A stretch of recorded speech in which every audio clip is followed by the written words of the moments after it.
I wasn't supposed to meet him that night. I almost didn't go at all. My friend had begged me to show up to her birthday dinner after work, but I was tired and not feeling brave enough for rooms full of laughter that didn't include me. Still, I went, thinking it would just be a couple of hours of small talk, a slice of cake, and the quiet bus ride home to my apartment and its tender silence. I found a seat at the end of a long table, tucked against an exposed brick wall where string lights pretended to be stars. Everyone else paired off easily. Fingers brushed, inside jokes curled between shoulders, and the menu seemed written in another language when you read it alone. I fiddled with a paper napkin, smoothing its corners to prove to myself I could still make something neat. That's when he slid into the empty chair beside me with a careful smile, like he knew not to startle a skittish bird. "Adrian," he said, offering a hand as if we were being introduced in a quieter life. I knew the name from another party months ago. We'd barely spoken then, just a hello in a doorway, but his eyes had stayed with me, attentive without being invasive. He asked how I knew the birthday girl, and I told him about freshman dorms and borrowed sweaters, and the way some friendships are stitched from emergencies and soup. He listened the way street lamps listen, steady, warm, not demanding anything back. When the server set down water, I caught a reflection over Adrian's shoulder and felt my stomach drop. My ex had just walked in. The same ex who left me with a drawer full of unanswered questions and playlists I couldn't hear anymore. He scanned the room like a searchlight looking for old fires. I felt my throat lock. Adrian followed my gaze, then looked back at me, quiet calculation passing through his expression before softening into something like a decision. "Do you want me to pretend to be your boyfriend?" he whispered. I blinked. The word pretend snagged on my ribs. But my ex's gaze was already drifting toward our table with that confident, careless swing he'd always had, and panic did what pride couldn't. It made me decisive. I nodded. Adrian's hand found mine under the table, steady and warm, as if he'd been waiting there all evening for my yes. He didn't squeeze too hard. He just anchored me. "Okay," he murmured, voice gentle. "We met at the campus cafe. You like honey in your tea. We've been seeing each other 3 weeks. He lifted his brows like an invitation. I exhaled. 3 weeks, I echoed, and a ghost of a smile tugged at my mouth because he had chosen honey, and I did like honey. When my ex reached us with that fake friendly smirk, Adrian turned politely, still holding my hand. He didn't puff up or perform ownership. He just existed beside me like a small, solid wall. My ex made a couple of comments that sounded like compliments wearing knives. Adrian didn't take the bait. He introduced himself, then angled his body slightly closer to mine, and I felt the air change. It became mine again. After my ex retreated, Adrian didn't immediately let go. He asked if I wanted him to. I shook my head, surprised at my own answer.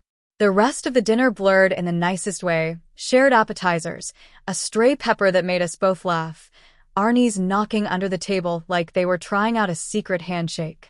He was good at this pretend thing, good at noticing when I needed a rescue and when I needed a joke. When we said goodnight outside under a streetlight that hummed like an old lullaby, I thanked him, heat in my cheeks. "Any time," he said. "But I hope there isn't a next time." He paused. "Unless it's for coffee." Coffee could be non-pretend, I heard myself say. He smiled like a door opening. I walked home lighter, wondering if safety could be a beginning instead of only an absence of fear. Coffee happened 3 days later, because courage has an expiration date, and I didn't want ours to spoil. We met at the cafe, where he said we'd invented our story. The barista knew his order and teased him about finally bringing the mysterious honey girl, which was either luck or Adrian's excellent improv habits. I liked both. We sat by the window, and he asked about my classes, my job, my habit of reading romance novels with the covers bent so strangers wouldn't ask me about them. He learned that my favorite word was tender, that I kept herbs on my fire escape, and that my mother texts in voice notes because she says written words don't carry enough temperature. He shared that he fixes old bikes on weekends, that he cooks like he's apologizing to the ingredients for not being a chef, and that his younger sister, Mira, is the reason he knows how to braid hair. It didn't feel like a date exactly. It felt like a long exhale after months of holding my breath. When we parted, he asked if I needed a walk home. I didn't, but I said yes anyway because the city felt friendlier when he pointed out its small kindnesses. A window cat judging rush hour, a chalk heart on a stoop, the way a neighbor taped a note saying, "Take a flower if you need a win," to a jar of daisies.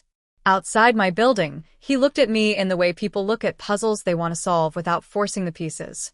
"What you did for me at dinner?" I said. "That wasn't nothing." He shrugged, eyes warm. "Someone once did it for my sister. I learned how much a hand can calm a room." His voice softened. "If you ever need the act again, I'm available." I wanted to tell him I liked the act because it didn't feel like acting.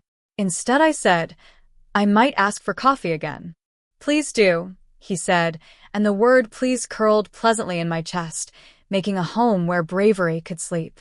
The second coffee turned into studying together, turned into walking me to class, turned into, "Hey, my friends are going to the night market, wanna come?" We kept calling it casual, in that careful way people do when they're afraid to look directly at the bright thing forming between them. Still, there was a rhythm. He texted, I texted, and the days learned our names. One evening we found ourselves in a thrift store that smelled like forgotten stories.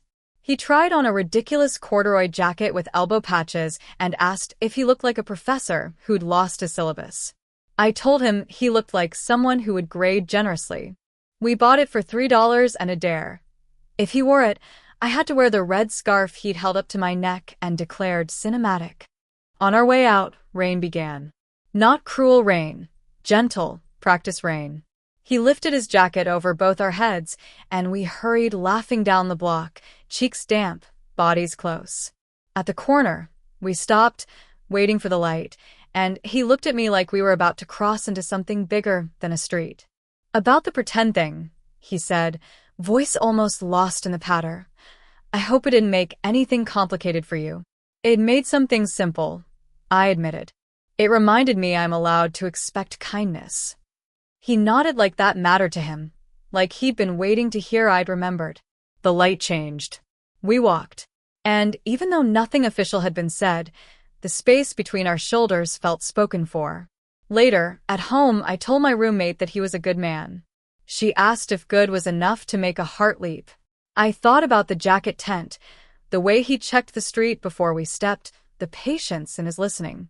"Good," I said, might be the bravest thing. I went to sleep with rain tapping my window like it had news and couldn't wait till morning. Our next not date was Myra's fault. She needed help moving a plant, the kind that looked like a shy jungle, and Adrian texted, "Rescuing a monstera. Want to meet my favorite human?" The invitation lit nerves I didn't know were waiting. Meeting someone's favorite human isn't pretend. It's a door with a welcome mat.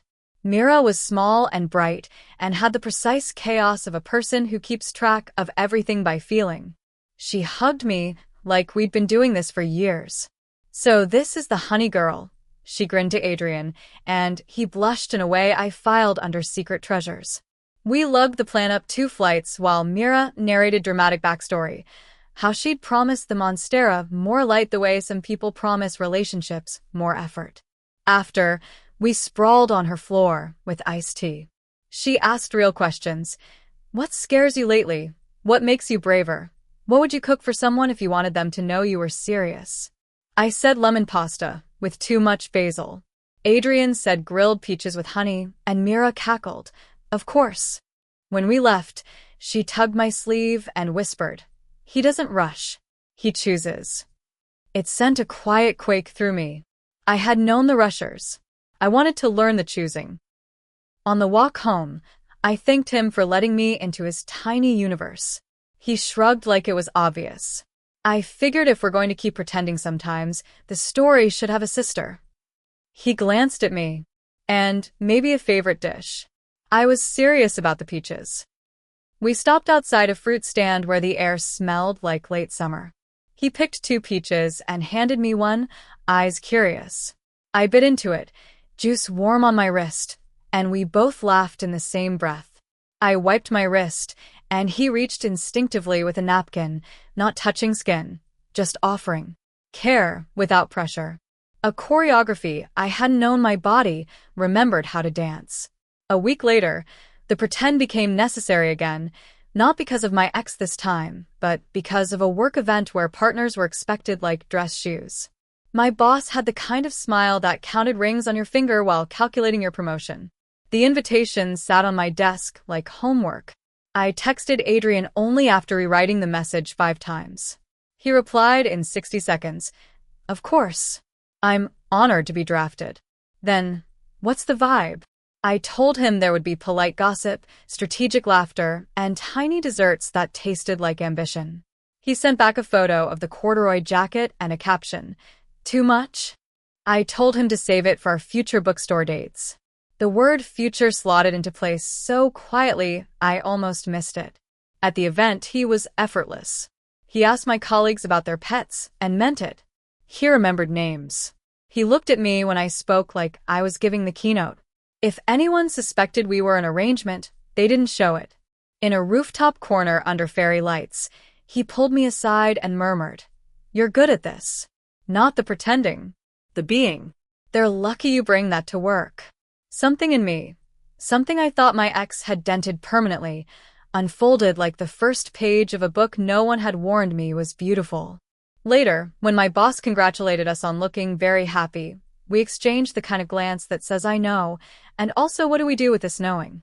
We took the bus home. Our thighs touched when the driver braked too hard, and neither of us moved away. "You handled that well," I told him. "You make it easy," he said softly. The bus rattled. A baby laughed. A woman hummed to herself. The city thinned into neighborhoods stitched with porch lights. I wanted to rest my head on his shoulder more than I wanted dessert, which is saying something. Instead I said, "Peaches soon?"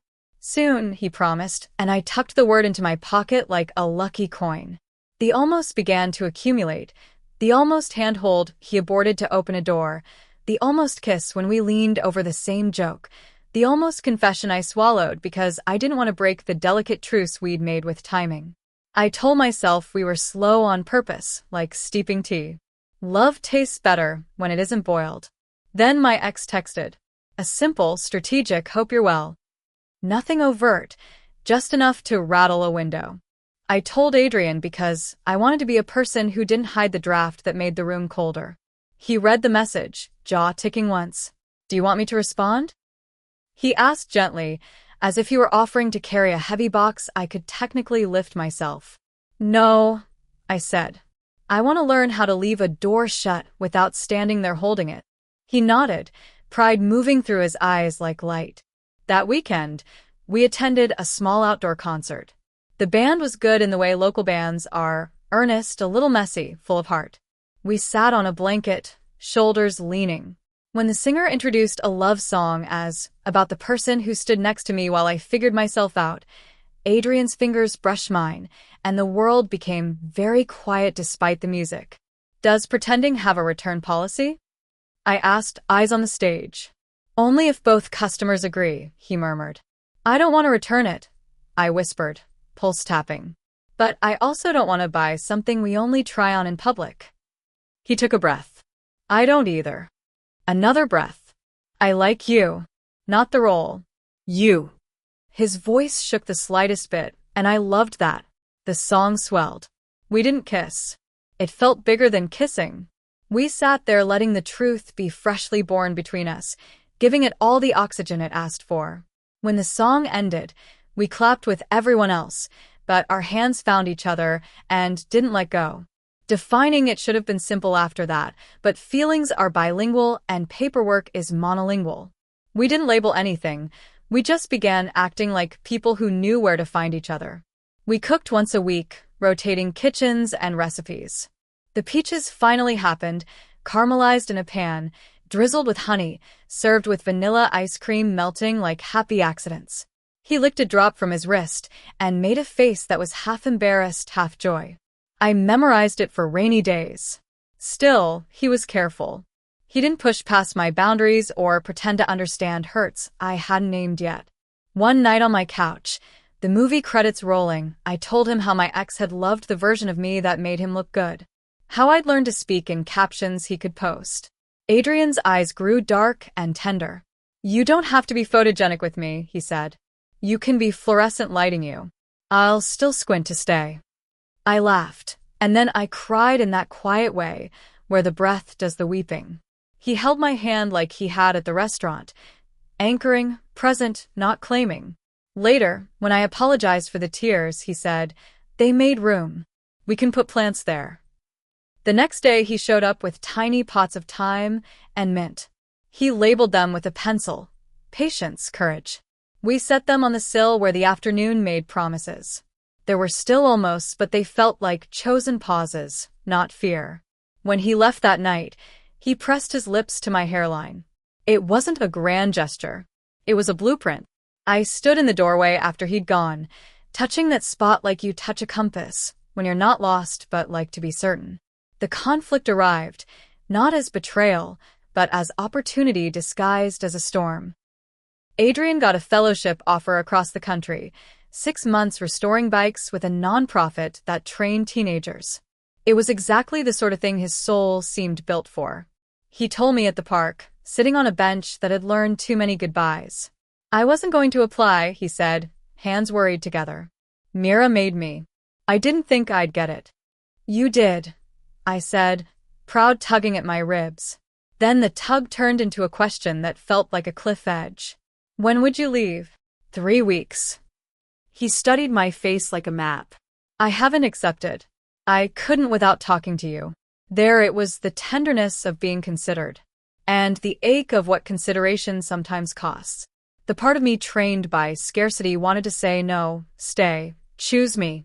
The part of me that recognized love as a verb wanted to say go, grow, bring me back stories. Both parts were mine. They argued politely in my chest. I don't want to lose this, I said, voice small but honest.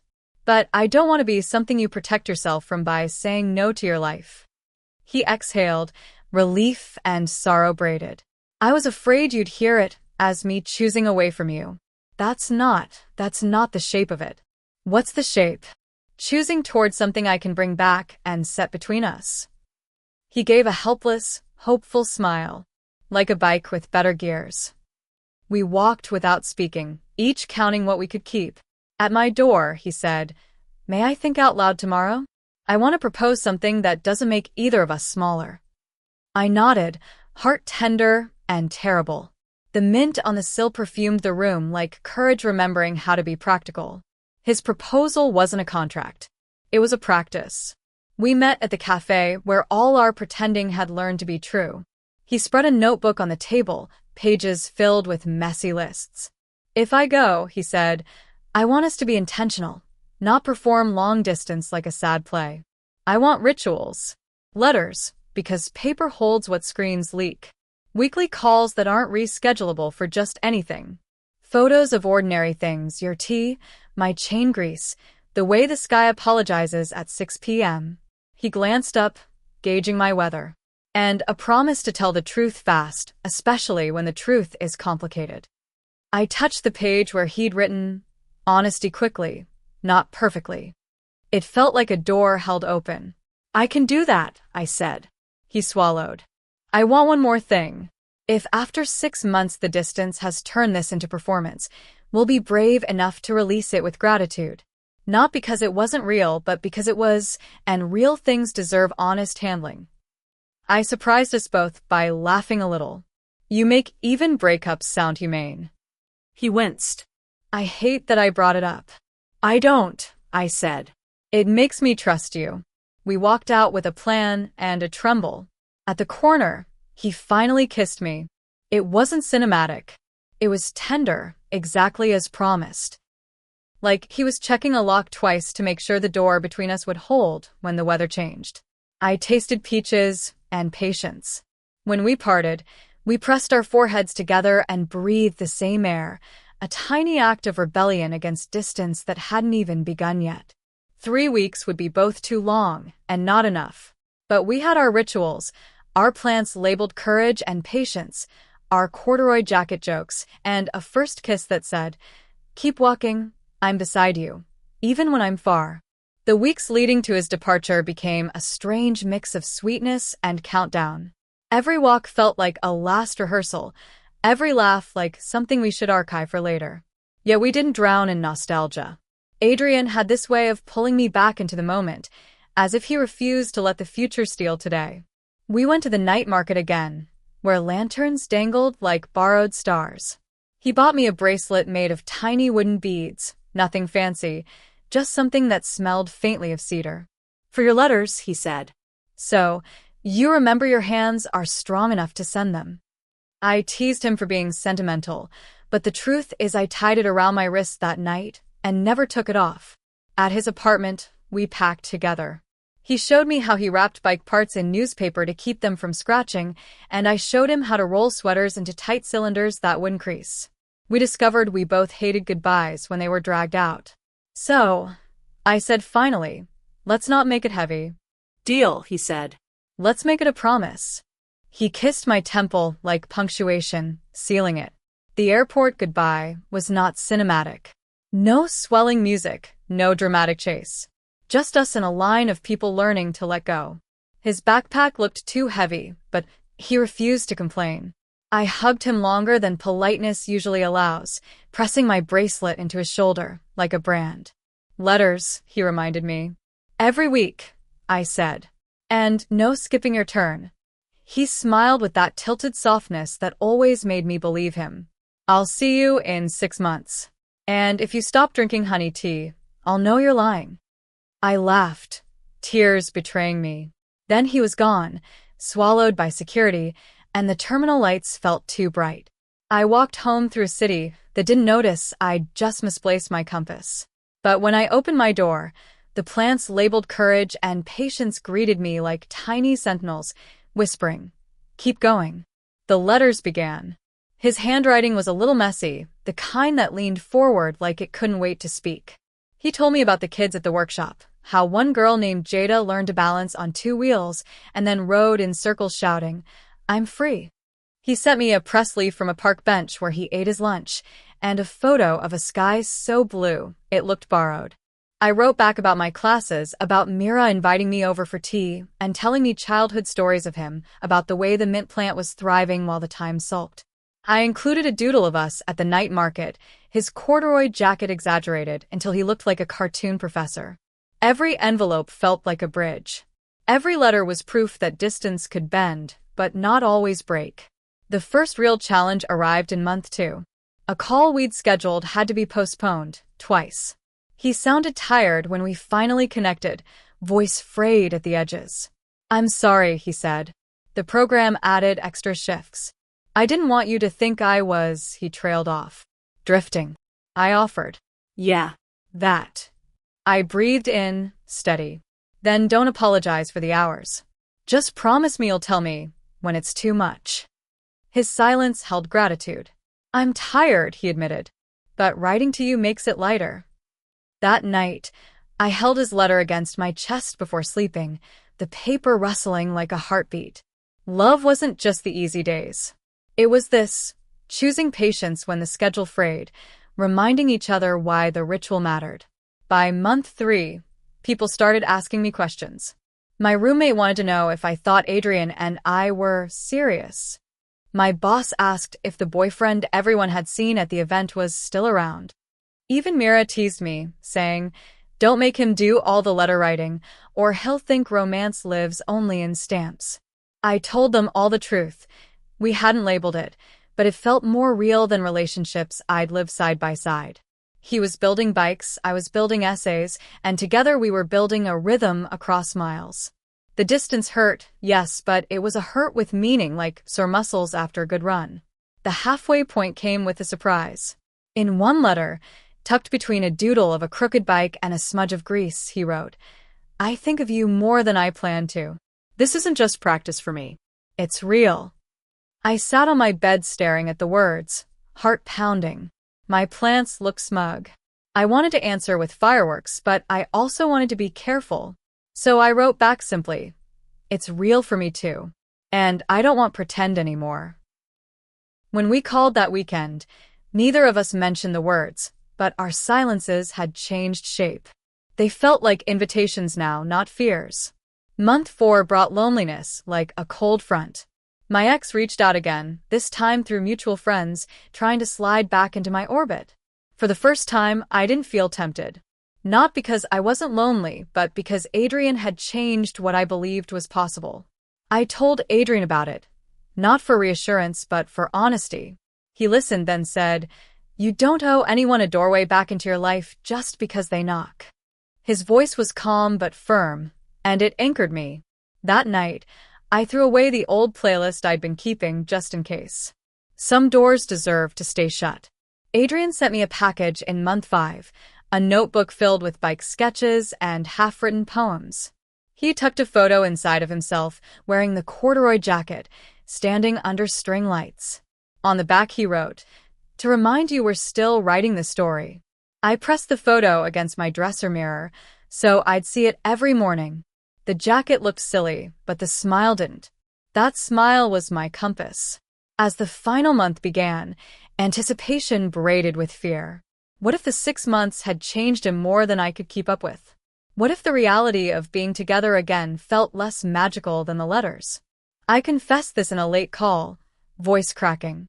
Adrian didn't rush to soothe. He just said, "Then we'll let it be real, not magical. And real is better. Real stays." It was the exact answer I hadn't known I needed. The reunion came on a chilly morning. I waited outside arrivals, bracelet still on my wrist, heart a live wire. When he finally appeared, backpack slung, hair longer, eyes scanning until they landed on me, it felt like breathing after months underwater. He dropped the bag, walked straight to me, and without hesitation kissed me, right there, public and undeniable. It wasn't fireworks. It wasn't cinematic. It was everything I'd been waiting for. Warmth. Safety. Truth. "Hi," he said softly against my forehead. I whispered back, "They're spilling." We stood there, no pretending left, just two people who had chosen and chosen again, even across oceans. The first week back together felt like learning to walk again with legs we'd only borrowed in dreams. He looked the same, and yet carried a new weight in his shoulders, the kind that comes from doing something worthwhile. I had changed too. We both noticed it in small ways. The way I paused longer before speaking, the way he listened with even more patience than before. We didn't rush to fill the silence. Instead, we let ourselves relearn. Dinner at my apartment was clumsy but sweet. He chopped vegetables while I burned rice, and we laughed until the smoke alarm demanded attention. When we finally sat down with bowls of something edible, I admitted, I was afraid we'd feel like strangers. He reached across the table, brushing his thumb over my bracelet. "Then let's stay curious. Strangers ask questions. I want to keep asking." His smile was steady, and in that steadiness, I felt the truth. Distance hadn't broken us. It had deepened the roots. We settled into a new rhythm, different from letters, richer in proximity. Walks through the park were no longer accompanied by envelopes tucked in my bag, but by his actual hand in mine. At the cafe, the barista joked that our story had come full circle, and Adrian replied, "It's still being written." Mira threw us a welcome back dinner, complete with a cake that had the word finally piped across it in pink frosting. She hugged me like family and whispered, "You kept him real while he was away. That matters."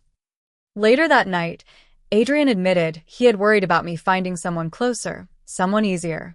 "But then I realized," he said, "love isn't about geography. It's about who you want to write the margins with." I tucked my head against his shoulder, breathing him in. I didn't need to say anything. My choice was already stitched into every letter, every moment of patience. We had our first fight 2 weeks after his return. Not a cruel one, just the kind that reminds you two people can be good and still disagree. It was about time, ironically.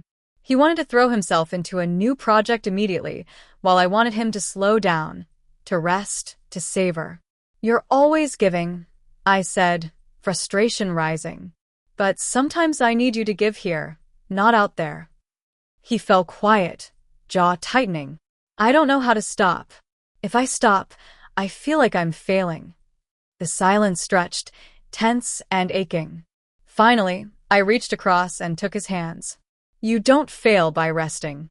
You fail if you run yourself so hard there's nothing left for us. His shoulders softened. You're right, he whispered. I'm sorry. I don't want to miss what's right in front of me. We made up not with grand gestures but with quiet agreement, to check in, to say when we needed more or less. It wasn't a perfect solution, but it was honest. And that honesty was becoming our strongest muscle. Seasons shifted. Leaves burned gold, then fell, and winter pressed its cold hands against the windows. Adrian bought me mittens that matched the scarf from the thrift store, and I laughed because they made me look like a character in a snow globe. We walked through the first snowfall together, our breaths mingling in little clouds, and he bent to draw a heart in the fresh powder with his boot. This is cliché, I told him. Some clichés earn their reputation, he said, grinning. The world around us was muffled, softened, as if granting us privacy. For the first time, I let myself say the words out loud. I love you. He stilled, eyes wide, then broke into a smile that warmed me more than any scarf. I love you too, he said simply, and kissed me while snowflakes tried to crash the moment. It wasn't fireworks. It wasn't cinematic. It was ours. Love didn't erase struggle. Some days we misread each other. Some nights he worked too late. I still caught myself hesitating, wondering if my voice mattered as much as his. But the difference now was that we talked. We wrote notes on sticky pads when words came easier in ink. We kept the plants alive, pruning and watering as though they were metaphors we refused to let wilt. At one point, the thyme plant finally flourished, green and stubborn. Adrian laughed when he saw it. Looks like patience had to teach courage how to grow. We left it on the sill like a banner of small victories. My ex showed up one final time, uninvited at a cafe. He tried to start a conversation, slipping into old familiarity, but before I could even respond, Adrian appeared with 2 drinks in his hands. He set mine down, placed a hand gently on my back, and looked at my ex without hostility, just steady clarity. We're good here, he said softly. Something in his tone, respectful but final, made my ex falter. He left without drama, and I exhaled, realizing I hadn't needed rescuing, but had still appreciated the presence. Later, I told Adrian, you don't have to protect me. I know, he said. But sometimes protecting feels like honoring. And I like honoring you. The holidays came, and with them, family introductions. My mother adored him instantly, especially when he offered to fix her old bicycle sitting in the shed. My father eyed him carefully, but softened after Adrian joined him in a debate about the best way to make pancakes. By the end of the weekend, my parents sent me home with leftovers and a knowing look. That night, curled on the couch, I asked him, "Did you mean all that about pancakes?" "Absolutely," he said with mock seriousness. "Your father is wrong. Blueberries go in the batter, not on top." I laughed until my stomach hurt, and it struck me that this was it. Love not just in grand gestures, but in absurd arguments about breakfast. Spring arrived, and with it, new possibilities. Adrian was offered a permanent position with the nonprofit, this time in our own city. He looked at me with hope and hesitation, as if waiting for my blessing. "Take it," I said. "It's who you are." "And who I am with you?" he asked quietly. "That too," I promised. He accepted, and for the first time in a long time, the future felt less like a question and more like a canvas. We began talking in longer timelines. Not about rings or vows yet, but about shared apartments, about travel, about whether we'd adopt a dog or a cat.